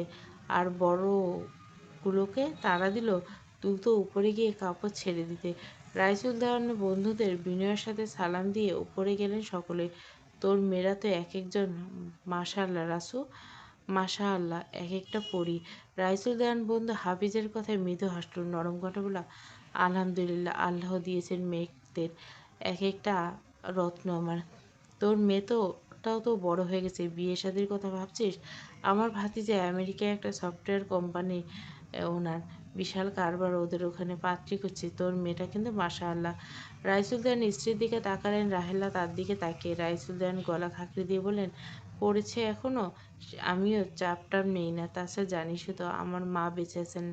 নাতনিদের বিয়ের ক্ষেত্রে সে খুব সচেতন। তা তো অবশ্যই। খালা আম্মার সাথে কথা বলে দেখিস, ছেলেটা খুব ভালো, নিশি মায়ের জন্য একদম পারফেক্ট। মাথা নাড়ল বন্ধুর কথায়। মেয়েরা বড় হচ্ছে, নিশি এবার মাস্টার্সে, বিয়ের বয়স হতে গিয়েছে, আজ বাদে কাল পরের ঘরে দিতে হবে। মেয়েদের কতকাল মায়া করে আটকে রাখা যায়? তিতিরটা সবার ছোট, তার বিয়ে দিতে হয়েছে, হোক সেটা নিজের ঘরেতে তবু। আর নিশি নুরি দুজনে যথেষ্ট বড় থেকে, তাদের থেকে এখন ভাবা শুরু করতে হবে। নয়ন, নিশি, নুরি একে একে সবারই বিয়ে দিতে হবে সামনে বছর কয়েকের মধ্যে। তাছাড়া চাইলেই তো আর যোগ্যপাত্র চোখের পলকে মেলে না, খোঁজাখুঁজি উপরেই থাকতে হয়। তিতিরকে না হয় নিজের ছেলে দিয়ে বউ করিয়েছে, বাকি মেয়েদের তো তা নয়। সময় নিলে ভালো ছেলের খোঁজ করেই যেতেই পারে। আমি ওয়াশরুমে যাব। তিতির নিজের হাতে জামা কাপড় নিয়ে ঈশানের পিছন পিছন এসে দাঁড়িয়েছে। ঈশান সবে বাথরুমে ঢুকতে যাচ্ছিল, তিতিরের কণ্ঠে থমকে দাঁড়ালো। লাইন দিতে দিতে বলল, সাথে আয়। তিতির দু কদম ছিটকে পিছিয়ে গেল, চোখে মুখে ইতস্তত ভাব এসে গেল। মিনমিন করে বলল, আপনি যান আগে। তিতিরের কণ্ঠে ঈশান এবার ঘুরে দাঁড়ালো। মেয়েটার শরীর শাড়িতে আষ্টে পৃষ্ঠে পেঁচিয়ে আছে, ভেজা শরীর মেদহীন দেহের সাথে চিপকে আসে। ঈশান দু কদম এগিয়ে সামান্য ঝুঁকে আসলো। কি যেন কথা ছিল তখন? ঈশানের তিতিরের মুখ চুপসে দিল। তখন ঝোঁকের বসে বলেছিল, কথাটা মনে পড়তে, ঈশানের কথা মনে পড়তে হাড় হিম হয়ে আসলো। লজ্জায় আড়ষ্ট হলো, মাথা নিয়ে বলল, ঠান্ডা লেগে যাবে, আপনি আগে যান, আমার সময় লাগবে। ঈশান ঠোঁট টিপলে হাসলো, গভীর কণ্ঠে বলল, আমার সাথে শাওয়ার নিলে সমস্যা কী? তিতিরের পায়ের তলা শিরশির করে উঠল। একসাথে শাওয়ার নিবে মানেটা কি? লজ্জা শরম নেই নাকি? ঘটা করে সে এখন বলবে, ঈশান ভাই, আমি আপনার সাথে শাওয়ার নেব? আজব মানুষ একটা, কথা বাড়াবেন না, ঠান্ডা লাগে। তিতির কথা শেষ হয় না, নিজেকে আবিষ্কার করলো ঈশানের দুহাতে। আতঙ্কে চেঁচিয়ে উঠে তিতির, আরে করছেন কি? নামান আমাকে, আপনি শাওয়ার নিয়ে আসুন। ঈশান থামল না, তিতিরকে ইশারা করলো হাতের জামাকাপড়গুলো পাশের ক্যাবিনেটের উপর রাখতে। তিতির কাপা হাতে রাখতে ওয়াশরুমে ঢুকে ছিটকিনি আটকালো। তিতির ভয়ে জড়সড় হয়ে আসলে তখন দুজনের মধ্যে হওয়া সমস্ত কথাগুলো মাথায় এসে বাড়ি খেতে লজ্জায় কুঁকড়ে গেল। ঈশান বাথটাবের কিনারে বসলো তিতিরকে নিয়ে, হাঁটু ভেঙে বসলো ওর সামনে। কথা দিয়ে কথা রাখতে হয়, এটা শিখিসনি? তিতিরের শরীর সত্যি কাঁপছে। হুটহাট চলে আসলে সব হয় নাকি? একটু প্রস্তুতি আছে না? বাড়ি এসে সারতে পারলো না, বাথরুমে টেনে এনে উল্টোপাল্টা কথা মনে করিয়ে দিলে ভয় হবে না? তিতির আমতা আমতা করে বলল, আমার একটু সময়। কথা শেষ হতে দিল না, খোলা চুলে নিজের হাতে গালিয়ে ঘাড় চেপে নিজের টেনে আতঙ্কিত আক্রমণের জন্য অপ্রস্তুত হলো মেয়েটা। দুহাত গিয়ে ঠেকালো ঈশানের বুকে, খামচে ধরল ভেজা পাঞ্জাবির গলায়। ঈশানের চুমুর তীব্রতা ভয়াবহ। বিকালে ঈশানের আদর আদরে ক্ষতগুলো আবার এখন অত্যাচারের ব্যথায় চোখে পানি চলে আসলো ইতার। ঈশান ঠোঁট ছেড়ে হাঁপাতে হাঁপাতে বলল, কাঁদছিস কেন? You don't like it? তিতিরের উত্তরের আশায় সে থোড়াই ছিল। সেকেন্ডের ব্যবধানে আবার হামলে পড়ল। এত মনোযোগের ধরন দেখে মনে হবে এই মুহূর্তে এর থেকে গুরুত্বপূর্ণ কিছুই হয় না। ঈশান বুঝে তিতিরের ঠোঁটের ক্ষতর কথা মাথায় আসে। দংশন থেকে আদর বেশি টের পাচ্ছে তিতির। ক্রমাগত তিতির নিজের অধর টেনে নিচ্ছে, আলতো কামড়ে আবেশে অতিষ্ঠ করে তুলছে মেয়েটাকে। ঈশানের ঠোঁটে ঠোঁট রেখে পাঞ্জাবির বোতাম খুলে ফেলল। কয়েক সেকেন্ডের জন্য ঠোঁট ছেড়ে একটানে খুলে ফেলল পাঞ্জাবিটা। তিতিরে বুক ভরে শ্বাস টানার আগেই আবার ঈশান ওষ্ঠাগত করে নিল। তিতিরের শরীর কাঁপছে, ঈশানের উন্মাদনা ভয় পাচ্ছে সে। কি হতে চাচ্ছে ধারণা করতে পায়ের নিচ থেকে মাটি সরে যাচ্ছে। তাই একটু তো সময় দেওয়া উচিত ছিল। মেয়েটা একটু হলে প্রিপারেশন থাকতো, অন্তত সেটুকু সময়টাও কি দেবে না লোকটা? ঈশান দক্ষ হাতে তিতিরের বুকের উপর থেকে সরিয়ে ফেলছে আঁচলটা, ব্লাউজের ঈশানের হাত তিতিরের হাতের বাধা পেয়ে ঠোঁট ছেড়ে বিরক্ত চোখে তাকিয়ে বলল, থামছিস কেন? I want this night. Titir হা করে শ্বাস নিল। ঈশান শক্ত চাপে ধরে আছে তার ঘাড়ের দিকটা, কামুক চোখে তাকিয়ে তার দিকে আবার হেসে বলল, don't say you don't want it. তিতিরের বুকের ওঠানামা মাতাল মাতাল লাগছে ঈশানের। আবার ব্লাউজের বোতাম অব্দি হাত যেতেই তিতির বাধা দিল। ঈশান থমকে দাঁড়াল তিতির দিকে, গম্ভীর কণ্ঠে বলল, চাস কি তুই আমাকে? Just yes or no. Titir হতাশ চোখে তাকায়। এসব মুখে জিজ্ঞাসা করে কি আছে? সবে বাইরে থেকে এলো, তার কিছু প্রিপারেশন আছে। তিতির কোনো মুখে আমি কি কন্টিনিউ করবো, হ্যাঁ কি না? একটু সময়। ঈশান আচমকা ছেড়ে দিল তিতিরকে, উঠে এলো বসা থেকে, ভেজা পাঞ্জাবিটা তুলে রেখে যেতে যেতে বলল, দ্রুত বের হ, আমি শাওয়ার নেব। তিতির হতভম্ব হয়ে করে ঈশান বেরিয়ে গেল বাথরুমে থেকে। তিতির থম মেরে গেল। ঈশান রাগ করছে বুঝতে সময় লাগলো না তার। তিতির নিজের ঠোঁটের দিকে তাকালো, আঙুলের ছোঁয়ায় নিজের ঠোঁটে। ঈশান রাগ করছে মনে হতে বুকটা দৌড়ে মুচে গেল। ঈশানের কাছে নিজেকে সমর্পণ করবে কথা তো দিয়েছিল, লোকটা আর একটু ধৈর্য হলো না? রাইসুল দেওয়ানরা সকলে এসে বসেছে চন্দ্রা দেওয়ানের কামরায়। ঈদের একটা দিন আত্মীয় স্বজন আপ্যায়ন করতে করতে নিজেদের মধ্যে দুর্দ্বন্দ্ব কথা বলাই হলো না। তাছাড়া রাইসুল দেওয়ানের ব্যক্তিগতভাবে কিছু বলার ছিল মাকে। বিদ্যা পান চিবোচ্ছে, মুক্তা শাশুড়ি পায়ে গরম তেল মালিশ করে দিচ্ছেন। রাহেল আর রিক্তা দুজনে বিছানার একপাশে বসা। চন্দ্রা দেওয়ানের ননদ জায়রা সারা সন্ধ্যায় এখানে ছিল। সব বৃদ্ধারা একসাথে গল্পগুজবে মেতেছিল। তারা শুতে চলে যেতে ছেলের বউরা সবাই এসেছেন। রাইসুল দেওয়ান মায়ের দিকে তাকিয়ে বললেন, মা, তোমার সাথে কিছু জরুরি কথা ছিল। মাথা নাড়লেন বৃদ্ধা, ছেলের দিকে ইশারা করলেন কি বলবে সেটা বলার। ঈশান আর তিতির বিয়ের বিষয়টা ঘনিষ্ঠ কয়েকজনকে নিয়ে ছোটোখাটোভাবে বিয়েটা সারা হয়েছে। হাতে গোনা কয়েকজন জানে। তবে এরকম একটা বিষয় কি অতি চাপিয়ে রাখা যায়? কানাঘুষো হয়ে গেল এলাকায়। আমাদের ছেলেমেয়ে দুটো কেউ সামনাসামনি বলে সাহস করে না। রাশেদ দেওয়ান, রাহিয়ান দেওয়ান তারাও ভাইয়ের পাশে বসা। তারা জানে বড় ভাই কে নিয়ে কথা বলতে চায়। ঈশান তাদের বিয়েটা কথাটা কাউকে না জানালে মানুষ এ নিয়ে কথা বলবে। ওদের যে বিয়ে হয়েছে এটা শুরুর মতো আর গোপন নেই। এলাকার মধ্যে এসব বাতাসে এর আগে আগে ঘোরে।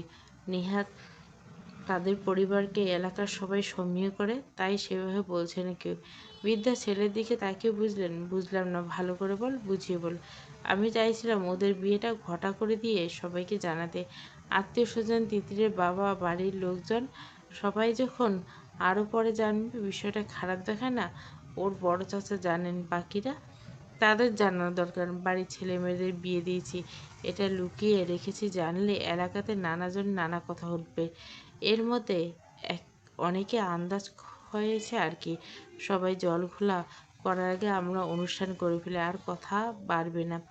চন্দ্রযান চুপচাপ ছিলেন ছেলের কথা, ঘরময় নীরব। সবাই চুপ করে আছেন। বৃদ্ধা খানিকক্ষণ সময় নিলেন। আমার তো কোনো সমস্যা নেই, কিন্তু তোমার ছেলে তো রাজি হচ্ছে না সবাইকে জানাতে। না জানাতে চাওয়াটার কারণটাও বলেছে। বিয়ের প্রায় 2 মাস হতে চলল। এখন জানি বিয়ের আয়োজনটা করলে সত্যি ঝামেলামুক্ত হওয়া যায়। মাথা নাড়লেন সকলে। সবাই কম বেশি এটাই ভাবে। চন্দ্রা দেওয়ান তো আরও আগের থেকে চান ধুমধাম করে আয়োজন করতে, কিন্তু ঈশানের বারণে এগোতে পারছে না। ঈশানের সাথে কথা বলা দরকার, তিতিরের তো মত জানা দরকার। বিয়েটা যখন হয়ে গেছে জানাতে সমস্যা কোথায়? বলো দেখো তোমার ছেলেকে, আর কত সময় লাগবে সেই জানে। যতটা দ্রুত সম্ভব দ্রুত শাওয়ার নিয়ে বেরিয়ে এলো তিতির। ঈশান বারান্দায় বৃষ্টির মধ্যে দাঁড়িয়ে আছে নাকি লোকটা। তিতির তোয়ালে এটা পেঁচিয়ে হুড়মুড়কে এগিয়ে এলো বারান্দায়। বাইরে বেশ বৃষ্টি হচ্ছে। ঈশানের উদম শরীরে দাঁড়িয়ে আছে, বৃষ্টির ঝাপটায় বেশ শরীরটা চিকচিক করছে। তিতির খুব খুব করে কাশল। ধীরে ধীরে ঈশান ভাই, আমার হয়ে গেছে, শাওয়ার নিয়ে নিন। মেজাজ খারাপ হলে ঈশানের বিরক্তিতে চোখ বুঝল। মুডের 12টা বাজিতে এই মেয়ে সেরা। আবার ভাই, আজীবন এমন থাকলে ভোগাবে তাকে। নাড়াচাড়া না পেয়ে তিতির আবার ডাকলো, ঈশান ভাই। ঈশান ঘুরে চলে আসলো রুমে। তিতিরের সাথে সাথে আসলো ভিতরে। বেলকনিতে থাই গ্লাস আটকে ঘুরতে ধাক্কা খেলো ঈশানের পিঠের সাথে। ত ঈশান তাওয়ালা নিয়ে দাঁড়িয়েছে। ঈশান একটা বড় ফিরে তাকলো না। বাথরুমের দিকে যাবে তখনই টান পড়লো। তিতির ছোট্ট একটা হাত আঁকড়ে ধরেছে তার হাতের কবজি। পাশ কাটিয়ে সামনে এলো। লজ্জা মিশ্রিত কণ্ঠে বলল, আপনি কি আমার উপর রেগে আছেন? ঈশান জবাব দিল না। মাথা এমনিতেই গরম। বাথরুমের দিকে পা ফেলতেই আবার পথ আটকালো তিতির। আমার কথাটা শুনুন। শাওয়ার নিতে দিবি না? ঠান্ডা জ্বরে মরতে চাস? দাঁতে জিভ কেটে দুদিকে মাথা নাড়ল তিতির। ব্যস্ত কণ্ঠে বলল, তা কখন বললাম? রেগে আছেন আপনি আমার উপর? আমি তখন একটু সময় চেয়েছিলাম। আর আপনি অধৈর্যের মতো। ঈশান ব্যঙ্গাত্মক করে হাসলো। এ যাত্রার গম্ভীর কণ্ঠে বলল, সময় চেয়েছিস দিয়েছি। এত কৈফিয়ত দিচ্ছিস কেন? বিয়ের প্রায় 2 মাস হতে চললো। সব ঝামেলার অবসান ঘটলো। তারপরও তোকে নিজের করে চাওয়া আমি অধৈর্য। বিয়ে করা বউ তুই আমার। প্রথম রাতে জোর করতে পারতাম না। দিনের পর দিন কেটেছে। নিজের ধৈর্যের অন্ত ঘটিয়ে তোকে কাছে টানতে পারতাম না। বিয়ে করা বউ তুই আমার। প্রথম রাতে জোর করতে পারতাম। দিনের পর দিন কেটেছে। নিজের ধৈর্যের অন্ত ঘটিয়ে তোকে কাছে টানতে পারতাম। সময় নিয়েছি, তোকে সময় দিয়েছি। এত কিছুর পর আজও যদি শুনতে হয় আমি অধৈর্য, তাহলে তুইও ঠিক। Take your time. আমি কাছে টানবো না কখনো। নিজের যদি এ জীবনে কাছে আসতে মন চায় আসতে পারিস, না হলে কিচ্ছু হবে না আমাদের। কথাটা আগেও দিয়েছিলাম, আবার দিলাম। ঈশান আশরাত কিন্তু কথা রাখতে জানে। তিতির মাথা নুইয়ে ফেলল খানিকটা। সে কি চাইলো আর কি হলো? তার দুহাত এখনও চেপে ধরে রাখা ঈশানের হাতের কবজি। ধুকপুক করেছে বুকটা। খানিকটা ইতস্তত করে লজ্জা রুণ মিনমিন কণ্ঠে বলল, আমি জাস্ট তখন ফ্রেশ হওয়ার জন্য সময় চাইছিলাম আজ রাতে। তিতির কথা শেষ না করে থেমে রইল। ঈশান ভুরু কুঁচকে তাকালো তিতিরের দিকে, তবে মন গড়ল না। তখন বাধা দেওয়ায় হুট করে রাগ চড়েছে। তিতির হাত ছাড়িয়ে নিয়ে গম্ভীর গলায় বলল, আমাকে ভয় পেতে হবে না। বাঘ না ভাল্লুক আমি। এতদিন জোর করিনি, আজও করবো না। তোর ইচ্ছে না থাকলে কাছে টানার মানে হয় না। তোর সিদ্ধান্ত এটা। ঈশান আবার পা বাড়াতে তিতির দুহাতে জড়িয়ে ধরল ঈশানকে। ঈশানের নগ্ন ভেজা বুকে এসে ঠেকলো তার নরম গাল। হুট করে ওভাবে কাছে টানেন। আমি শারীরিক মানসিকভাবে ফিট ছিলাম না তখন। ঈশান ঠোঁট কামড়ে দাঁড়িয়ে তিতিরকে ধরল না। আর তার কেন যেন মনে হচ্ছে সত্যি বুঝি সে উতলা হচ্ছে বেশি। মেয়েটাকে আরও একটু সময় বোধহয় দেওয়া উচিত। তাদের মধ্যে সব ঠিক হলে 4-5 দিন। তিতির সম্ভবত এক্ষুনি চাচ্ছে না, বা মেয়েদের আলাদা একটা মানসিক প্রিপারেশনের দরকার। সে বারবার জোর করে খই হারিয়ে মেয়েটাকে আরও অপ্রস্তুত করে দিচ্ছে। ঈশান দুহাতে তিতিরকে সামলাও। তিতির আহত চোখে তাকালো। ঈশান গমগমে কণ্ঠে বলল, টেক ইউর টাইম। ঘুরে ফিরে ওই কথাই না থাকুক। তুই যেদিন মুখে বলবি আমাকে এখন তোর লাগবে, আমি তখন তোকে নিজের করে দেবো। ছাড় এখন। মাথা যন্ত্রণা করছে। শাওয়ার নিতে আর দেরি হলে জ্বরে পড়ে যাব। তিতিরকে পাশে সরিয়ে ঈশান দাঁড়ায় না। তিতির আহত চোখে তাকালো। লোকটা এত অবুঝ কেন? সে কি বাধা দিত আজ রাতে? একটা বড় বলেছে এত একরোখা হলে চলে? দরজার শব্দ হতে এগিয়ে দরজা খুলল তিতির। বাইরে নিশি দাঁড়িয়েছে। তাদের নিচে ডাকা হচ্ছে। চন্দ্রদন ডেকেছে সবাইকে। বোনকে বলে দিল ঈশান বের হলে একসাথে আসবে দুজনে। নিশি চলে যেতে আবার সেলফোন বাজার শব্দে ভুরু কোঁচকাল। ব্যাগ থেকে বের করা হয়নি ফোনটা। সকালে মিনুর সাথে কথা হলো। কথা শেষ করতে পারেনি সম্ভবত নেই।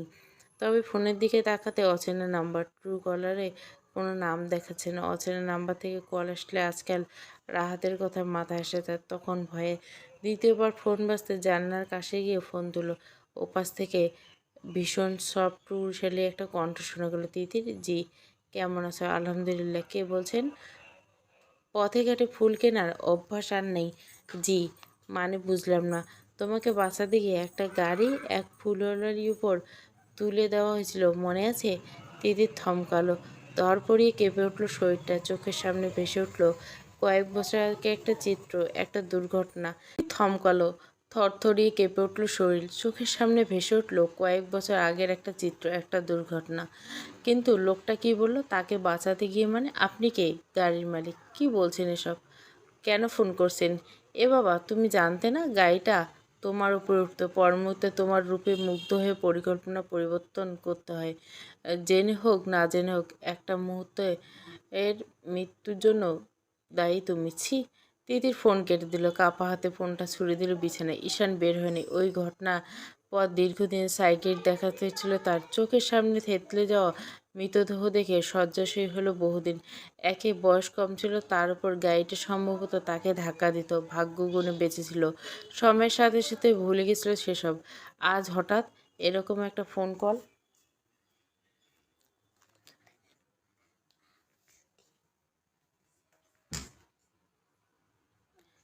চোখের সামনে ভেসে উঠল সব। সে দায়ী। সে কী করে দায়ী হয়? দুজনে পথচারী।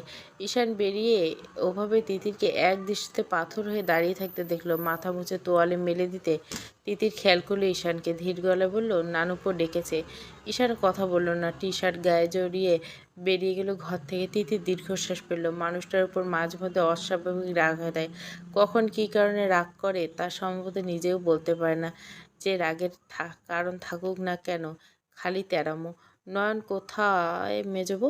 ওকে আসতে বলো। রিক্তা ছেলেকে ডাকতে যাবে, তার আগে নয়ন আর নুরি দুজনে আসলো। তিতির ঈশান সবে এসে বসেছে। ঈশান রোশনিরা ঘুমিয়ে পড়ছে। আজকে সারাদিনের ঘোরাঘুরিতে বড্ড ক্লান্ত সে। বৃষ্টির পানি মাথায় পড়ার দারুণ, মাথাটা টনটন করছে। বড় দাদুভাই বৃষ্টিতে ভিজে তো ঈদের দিন অসুখে পড়বে বলে মনে হচ্ছে সকালে। ঈশান মৃদু হাসলো। দিদার পাশে বসেছে। চন্দ্রদাওয়ান এর হাত ধরে বসে আছে। কি বলবে? ডেকেছ? বৃদ্ধা কোনো ফণিতে ছাড়াই বলল, আর কত সময় লাগবে তোমার? দিদার কথার ধরন না পড় না করতে পারার কারণ নেই। কয়েকদিন হলো বাড়ির সকলে একই কথা, বাবা মা থেকে শুরু করে সকলে। তিতিরকে দেখলো। রাহেলা ঘেঁষে বসে আছে। গম্ভীর কণ্ঠে বলল, এত তাড়াহুড়ো কেন?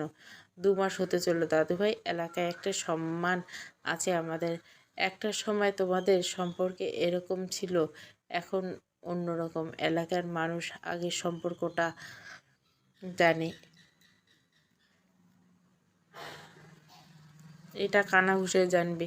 এটা কি ভালো দেখায়? দেওয়ানবাড়ি একটা মান সম্মান আছে তো। ঈশানের মুখ গম্ভীর হলো। দিদার হাতের মুঠ শক্ত করে ধরে বলল, আমরা পালিয়ে বিয়ে করিনি দিদা। পরিবারের সম্মতিতে আইন ধর্ম মেনে বিয়ে করছে। তোমরা দিয়েছো। এলাকার মানুষ জানলো না জানলো, কে কি বললো তা দিয়ে কি আসে যায়? তা হয় না দাদুভাই। বিয়ে তো সামাজিক রীতি। তার তো তুমি বললে পালিয়ে তো আর বিয়ে হয়নি, সম্মতিতে হয়েছে। তাহলে জানাতে সমস্যার কথা। এই দেখো তো, বাড়ির তোমার দাদুর বোনেরা, আমার যা ননদরা এসেছে, তাদের দেখাতে পাচ্ছি না। পরে যখন জানবে কতটা দৃষ্টিকটু দেখাবে, নাকি বিয়েটা এখন তুমি মানতেও পারনি। ঈশান চুপ করে রইল। সবার কথা যুক্তিযুক্ত, কিন্তু তার অবচেতন মন কিছু একটা বাধা দিচ্ছে। ইয়াস নামের ওই ছেলেটার ঝামেলা ক্লোজ না করা পর্যন্ত সে তিতিরকে টাইমলাইনে আনতে চায় না। হতে পারে তবুও তিতিরের খোঁজ লোকটার কাছে আছে বা থাকবে। তবুও সে স্পষ্টত বলছে ঈশানের রাগ তিতিরের উপর খাটাবে। ঈশান আশাদ নিজের জীবনে পরোয়া করে না, না আগে করছে আর না তো ভবিষ্যতে করবে। কিন্তু এই কাছের মানুষগুলো প্রশ্ন যদি ওঠে, তাহলে সে অপারগ। ইয়াস আদতে কে, কি শত্রুতা তার ঈশানের সাথে, কেনই বা তার বোন বউয়ের পিছনে লেগে আছে, সেটা না জানা অবধি তার সামনে পরিকল্পনা সাজাতেই পারবে না। দিদার দিকে তাকিয়ে বলে, এলাকার পরিস্থিতি ভালো নয় দিদা। দুটো খুন হয়ে গেছে, দুটো মেয়ে একসাথে। পুলিশ এখনো কিচ্ছু বের করতে পারেনি। কাল পরশু আমাদের এলাকায় রেড অ্যালার্ট জারি হওয়া দরকার। পুরোদমে তদন্ত চলবে। সাজিদের ব্যস্ততা জানেন, আর আমাদের পরিবারে এই এলাকার মাথা। এই ঝামেলাগুলো শেষ অবধি সমাধান না করে বিয়ের আয়োজন শুরু করা যুক্তিযুক্ত কি? খানিকটা দমে গেল ঈশান। বাবা চাচাদের দিকে তাকালো। সবাইকে লক্ষ্য করে বলল, তোমাদের আমি জানতে চাই, তিতির আর আমি বিয়েটা মন থেকে মেনে নিয়েছি। আহ আমরা আমাদের মতো গুছিয়ে নিচ্ছি সবটা। আমাদের নিজেদের জন্য সময় নয়, পারিপার্শ্বিক বিষয়গুলো মিলিয়ে আর একটু সময় দেওয়া উচিত। বাবা, ভুল বললাম কি আমি?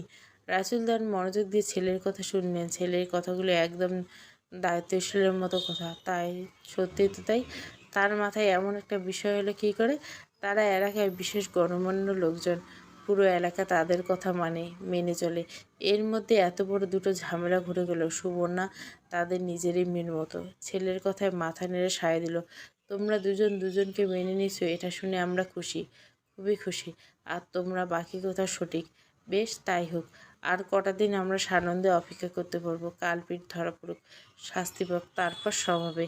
চন্দ্রদেওয়ান হাসলেন, নাতির মাথায় হাত বুলালেন, তিতিরের দিকে তাকালেন একবার। তিতির স্বাভাবিকভাবে নিশিদের পাশে বসা ঈশানকে নরম গলে বললেন, আমাকে একটা প্রশ্নের জবাব দাও দাদিভাই, সত্যি করে বলবে।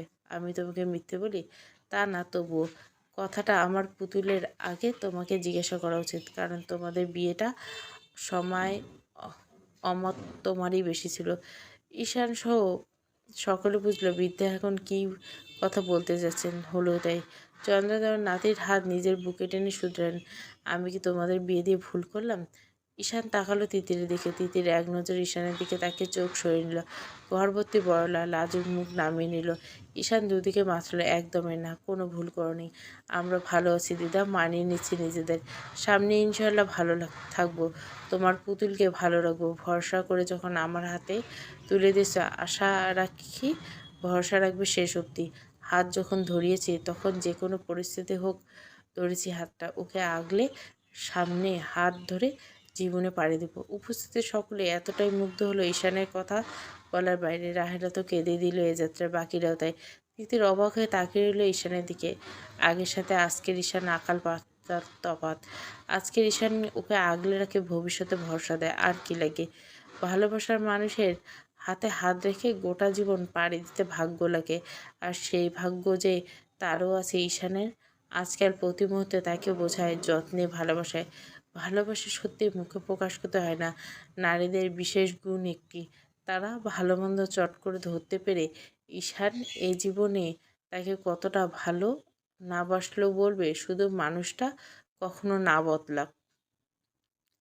সাজের মায়া, পর্ব 20। আমাকে সবাই বলুন, এটা কন্টিনিউ করব না অন্য একটা গল্প দিব? বাঁধনহারা প্রেমটা কি দ্বিতীয় সিজনটা দিব, না সাজবাতি দ্বিতীয় সিজনটা দিব?